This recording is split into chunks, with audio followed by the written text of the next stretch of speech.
Lalu udah kita lihat nih, saya ingin ulang. Pertama, hijrah ke Ethiopia atau Habasyah. Itu Nabi nggak ikut. Yang berangkat adalah sahabat-sahabatnya. Tapi waktu itu putrinya dan menantunya Utsman bin Affan radhiyallahu anhuma ikut. Yang ingin saya ajak lihat bersama, Ethiopia itu negara Nasrani. Nah, negara Kristen. Disetujui oleh Rasulullah SAW menjadi tempat tujuan hijrah, menyelamatkan iman yang susah sekali dipertahankan di kota Mekah pada waktu itu. Karena di Mekah Nabi dan orang beriman disiksa, dicaci, dimaki habis-habisan. Maka muncullah konsep hijrah. Pertama kali hijrah itu ke negara Kristen, non-Muslim. Rajanya namanya Najasyi. Lihat, ini perlu diviralkan kalau menurut saya, supaya umat Islam itu lebih open mind. Nah, gitu ya. Jangan terlalu jumud dan kaku. Kalau sama non-Muslim itu harus gitu, enggak begitu ya. Itu pernah Rasulullah SAW lakukan. Dan Bapak dan Ibu, ketika para sahabat mengusulkan Najasyi atau Habasyah, Ethiopia, jawaban Rasulullah SAW, oh boleh, karena di sana rajanya adil. Walau Nasrani, ternyata Raja Najasyi dikenal raja yang adil. Dan sesampainya di Mekah, sahabat-sahabat yang hijrah di sana diperlakukan oleh Najasyi sangat baik. Bahkan pernah dibuat propaganda oleh Amr bin As, namun tidak berhasil. Ini sebagai bukti kalau Raja Najasyi adil. Ketika Amr bilang, Najasyi itu orang yang datang dari kampung saya hijrah ke tempatmu ini, katanya membawa agama baru. Saya dengar agama baru mereka ini mengatakan tentang Isa atau Yesus Kristus begini. Seorang raja yang adil ini bertanya, tidak langsung percaya, tapi konfirmasi dulu ke Ja'far bin Abi Thalib. Ja'far menjelaskan apa kata Al-Quran tentang Isa Al-Masih, dan Masya Allah tabarakallah, Raja Najasyi memilih membela sahabat-sahabat Rasulullah SAW yang hijrah dibandingkan Amr bin As yang mereka sudah lama bersahabat. Sesudah propaganda ini, pendeta-pendeta yang lain sebenarnya juga membuat propaganda agar para sahabat Rasulullah yang hijrah ini diusir dari Najasyi.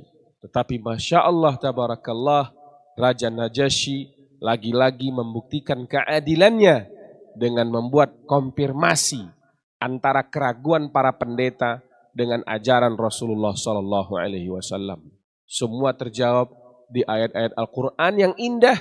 Akhirnya Najasyi benar-benar mengizinkan para sahabat tinggal di Ethiopia. Lihat toleransi yang sangat luar biasa antara sahabat Rasulullah SAW dengan seorang raja yang Najasyi Nasrani, tinggal di kampung Nasrani, mereka hidup berdampingan dan Masya Allah tabarakallah. Hijrah kedua itu ke Taif. Nabi berharap, dan ini ikut Nabi Muhammad SAW ikut ke Taif. Harapan Nabi hijrah ke Taif ini akan sangat berhasil. Kenapa?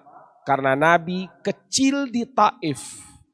Disusukan dari sejak umur 2 bulan sampai 4,5 tahun Nabi di Taif.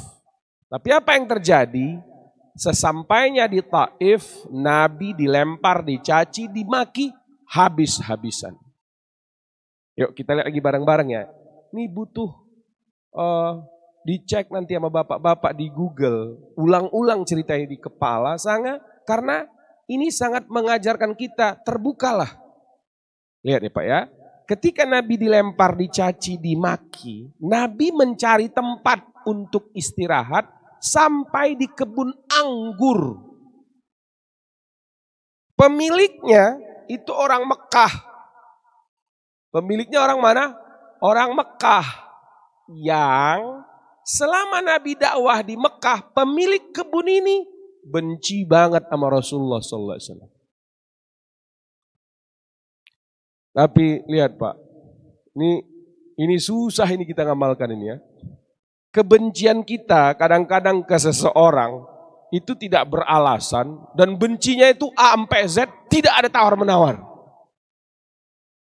Ini masih keluarganya Walid bin Mughirah yang punya kebun ini. Bapak boleh lihat nanti dicek di Google bagaimana itu permusuhan, atau kita bilang begitu ya, bencinya Walid bin Mughirah terhadap Rasulullah Sallallahu Alaihi Wasallam. Nah, yang terjadi ketika sampai di depan kebun itu, pemilik kebun ketika diminta oleh karyawannya memberikan air minum dan beberapa anggur ke Rasulullah Sallallahu Alaihi Wasallam yang lelah karena dicaci, dimaki, dilempar, dikejar-kejar sampai depan kebunnya. Ketika dia dengar itu Nabi Muhammad Sallallahu Alaihi Wasallam, pemilik kebun izinkan Rasulullah Sallallahu Alaihi Wasallam mendapatkan air anggur dari kebun itu. Ayo lihat pelan-pelan Bapak ini yang saya muliakan, boleh benci sama seseorang. Tapi kalau orang tersebut sudah kehausan, kelelahan, jangan kau jawab dengan biarin aja, biar mati dia sekalian. Kan kita kadang-kadang kalau benci sama orang gitu ya, itu bencinya sampai enggak ketulungan. Coba ini antara Muhammad sallallahu alaihi wasallam dengan kafir Quraisy Mekah Taif.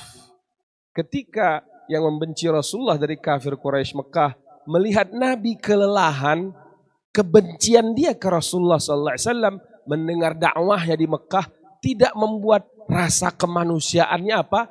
Hilang total. Udahlah. Dia lagi kehausan, capek. Dia lagi diberikan air minum ke Rasulullah sallallahu alaihi wasallam. Keindahan kalau saya nih belajar sejarah Nabi, ketika ketemu cerita-cerita begini, saya bold, saya hafal di kepala saya. Sehingga ini mengajarkan saya nanti, kalaupun kita benci sama seseorang, janganlah benci kita menghilangkan apa? Kemanusiaan kita. Nah, sekarang kan orang kalau udah benci julid gitu ya, sampai ke akar-akarnya dijulitin. Siapa yang ngajarin kita kayak gitu Pak? Yang ngajarin kita kayak gitu adalah iblis. Ketika dia membenci Adam alaihi salam, bukan cuma Adamnya doang yang ada dendam. Sampai siapa? Sampai ke kita-kita sekarang nih. Sampai ke kita-kita sekarang dia enggak rela kita bertauhid. Dia enggak rela kita beribadah. Dan dia saking dendam dan habisnya dendam itu, minta izin dia ke Allah SWT. Saya akan sesatkan semua keturunan Adam alaihi salam. Islam dari penggalan sejarah tadi mengajarkan kita belajar tadi itu ya. Bayangkan itu ya, dia belum Islam ketika melihat Nabi kehausan, rasa kemanusiaannya terpanggil, berikan. Dan tengok lagi di sini Bapak dan Ibu yang saya muliakan, dibawalah oleh karyawan ini air minum dan anggur ke Rasulullah sallallahu alaihi wasallam. Rasulullah sallallahu alaihi wasallam karena sudah menjadi sunnahnya dia, tradisinya dia, setiap minum dan makan baca apa? Bismillahirrahmanirrahim. Mudah-mudahan kita yang hadir ini sudah termasuk tradisi kita juga. Setiap makan baca Bismillah, setiap minum baca Bismillah. Karyawan ini ketika dengar Nabi baca Bismillahirrahmanirrahim, dia bertanya, loh, mohon maaf, Mas atau Bang atau Pak. Karena kan karyawan ini nggak tahu kalau yang datangnya adalah seorang utusan Allah SWT. Bapak dengar bacaan ini dari mana?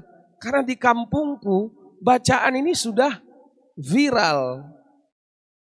Loh. Dia bilang, Rasulullah bertanya, emang kampungmu dari mana? Nainawa. Ketika si karyawan ini bilang Nainawa, oh itu saudaranya saya ada di sana, namanya Yunus alaihissalam. Lihat tuh. Seorang yang pengikut Nasrani lagi-lagi melayani Rasulullah Sallallahu Alaihi Wasallam yang sedang kelelahan kehausan, yang dia mintakan izin ke pemilik kebun kafir Quraisy Mekah ini melihat Rasulullah SAW yang benar-benar kehausan mengizinkan. Lihat tuh dialog itu membuka banyak portal-portal. Banyak sekali portal yang terbuka di sana itu kalau kita mau mempelajari yang baik. Ketika Nainawa disebut, Yunus alaihi salam muncul, ketika bismillah dibaca, seorang pengikut Nasrani mendengarkan bacaan itu bertanya, dari mana kau tahu Pak bacaan itu? Karena di kampung kami itu bacaan yang sudah biasa kami bacakan. Lihatlah Bapak dan Ibu yang saya muliakan, kadang-kadang orang marah kalau kita bilang agama ini banyak kesamaannya. Tak perlu kita bilang sama semua gitu ya, atau benar semua. Banyak kesamaannya. Kenapa perlu mempelajari banyak kesamaannya? Janganlah benci membabi buta. Sehingga kadang-kadang agama digunakan menjadi alat untuk kita saling membenci. Kadang-kadang tokohnya karena punya dendam entah apa, digunakan sebagai alat propaganda agar orang juga saling membenci atas nama agama. Saya sering bilang, pelajari kembalilah sejarah Rasulullah SAW. Banyak petikan-petikan sejarah yang mengajarkan ke kita tak perlu meninggalkan Islam, tetap mengesahkan Allah, tetap rukun imannya 6, rukun Islamnya 5, ada ihsan, tak meninggalkan sholat, tidak minum khamar dan tak perlu berzina, tapi juga tidak membenci orang yang tidak seagama dengan kita. Karena dialog-dialog itu indah sekali.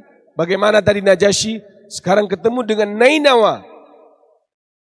Yang lebih kerennya lagi, ketika Nabi selesai dari kebun anggur, memutuskan pulang ke kota Mekah, penduduk kota Mekah menyatakan dengan tegas, Muhammad, kau yang keluar dari sini, maka kau tak boleh masuk lagi ke Mekah kecuali ada yang menjamin. Wah, bayangkan apa itu. Tapi Rasulullah, orangnya kan tenang Rasulullah kita ini ya. Nabi Muhammad ini orangnya tenang sekali. Enggak ngamuk. Kalau saya digitukan, Salman, kau enggak boleh lagi pulang ke Medan.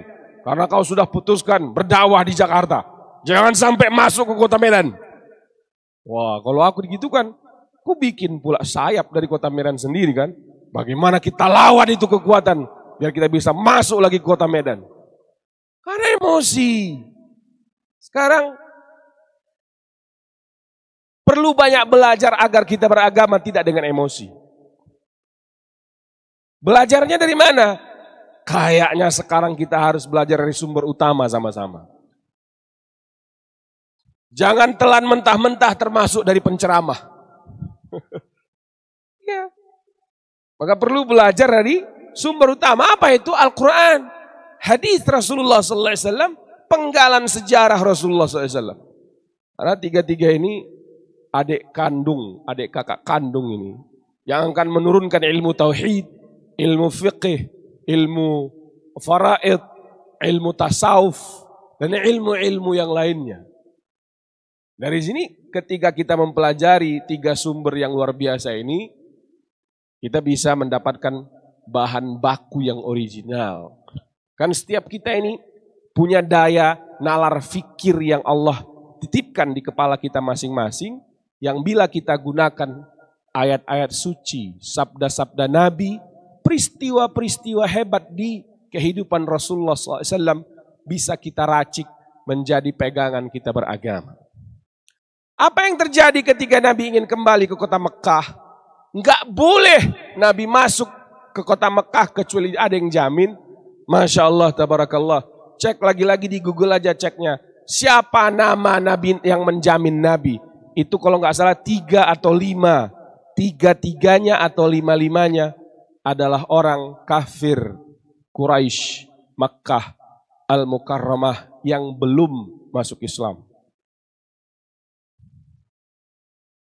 Lagi-lagi yang ingin saya sampaikan, antinya kita sebagai orang Islam terhadap yang tidak beragama Islam memerlukan pelajaran kembali tentang sejarah Rasulullah SAW. Lihat, ketika butuh penjamin ke kota Mekah kembali, pembesar Quraisy yang lain menjamin Nabi kita Muhammad sallallahu alaihi wasallam. Mereka menemui Abu Jahal, Abu Lahab, dan abu-abu yang lainnya bernegosiasi agar Nabi bisa masuk kembali. Lihatlah betapa dialog antara Rasulullah sallallahu alaihi wasallam dan orang yang belum beragama Islam terjadi dengan baik, bahkan saling membantu mereka sehingga Nabi bisa kembali masuk ke kota Mekah.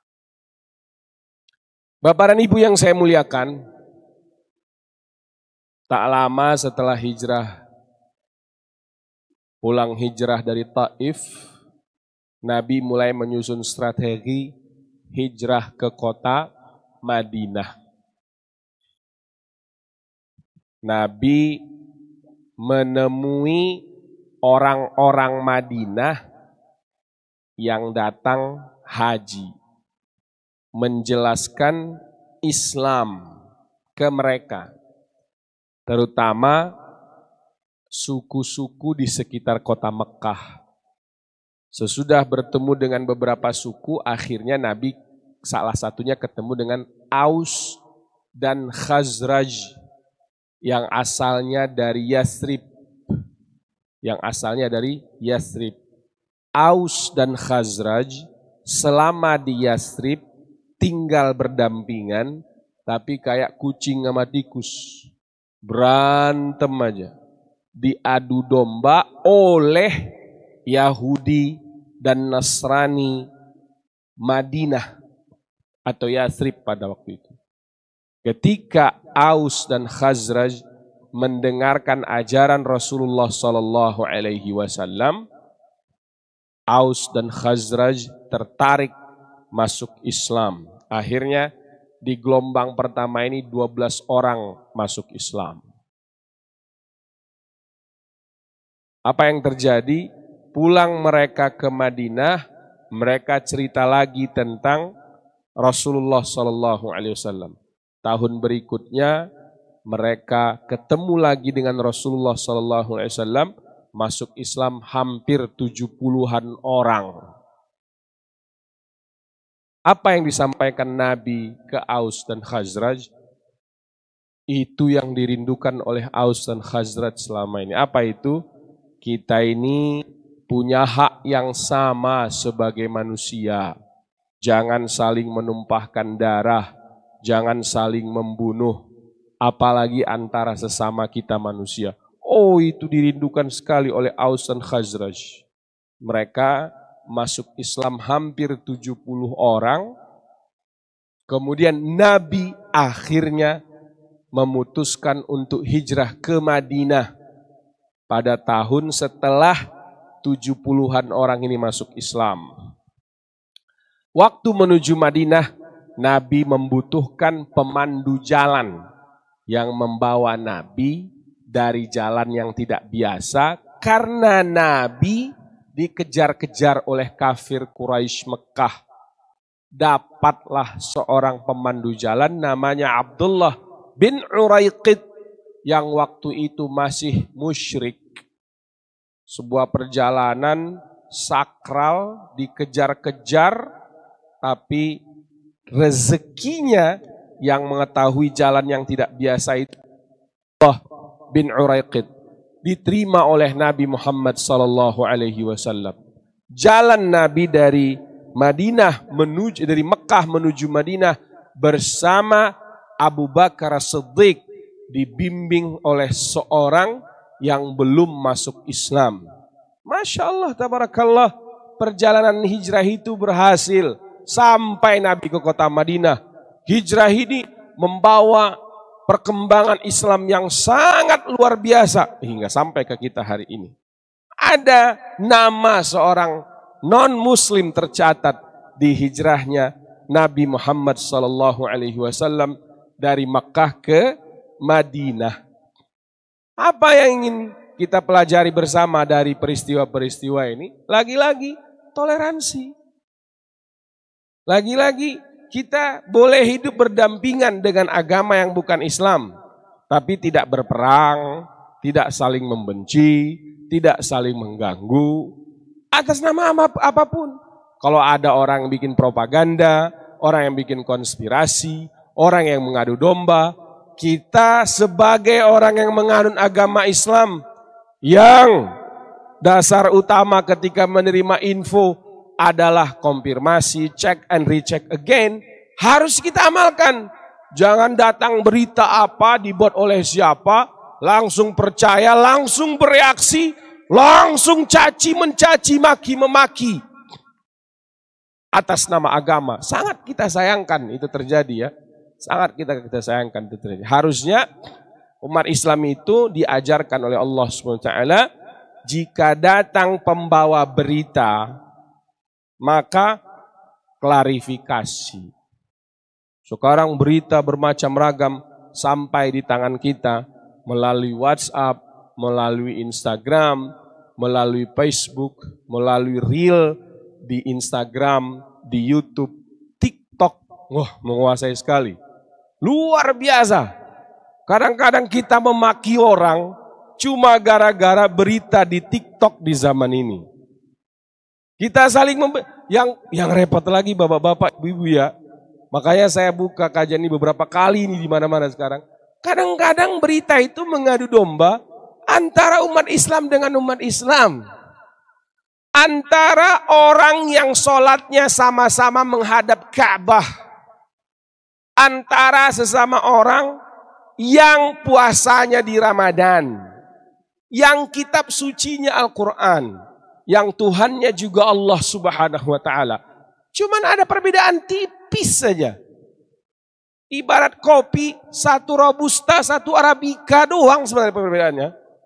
Kalau yang nggak pengopi nggak tahu beda antara robusta dan arabica. Cuman sama-sama kopi tapi saling menafikan.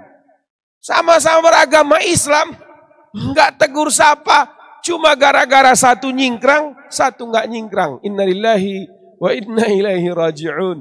Entah siapa yang pengen agama ini begini, aku pun tak tahu. Apalah salahnya kita satu masjid, satu majlis, satu berjenggot, satu enggak. Tuhannya Allah, mungkar nangkir juga enggak nanya nanti. Kau waktu jadi agama Islam, maulid Nabi apa enggak kau? Enggak ada pertanyaan itu Pak. Kau tahlil apa tidak? Enggak ada. Man Rabbuka? Itu pertanyaannya. Allahu Rabbi. Man Nabiyuka? Muhammad sallallahu alaihi wasallam. Ma qiblatuka? Ka'bah. Ma kitabuka Al-Quran. Man ikhwanuka? Al-Muslimun. Mau apapun jenis pahamnya, pertanyaan cuma 5. Apapun jenis pahamnya. Coba cari saya, ada ustadz enggak yang bilang, kalau pahamnya ini, maka pertanyaan ini enggak ada itu nanti. Coba aja cari. Sayang sekali kita. Begitu indahnya toleransi antara umat beragama digambarkan di peristiwa hijrah, 3 hijrah Rasulullah SAW. Lah kita kadang-kadang susah bertoleransi antar kita sesama umat Islam. Hanya gara-gara beda pilihan politik, beda pilihan ustaz. Kadang-kadang enggak sama, cuma gara-gara beda radio yang didengar. Innalillahi wa inna ilaihi raji'un. Akhirnya apa? Perpecahan demi perpecahan terjadi. Kemunduran demi kemunduran terjadi. Aus dan Khazraj memahami betapa bahayanya propaganda perpecahan yang dibuat oleh Yahudi dan Nasrani di Madinah.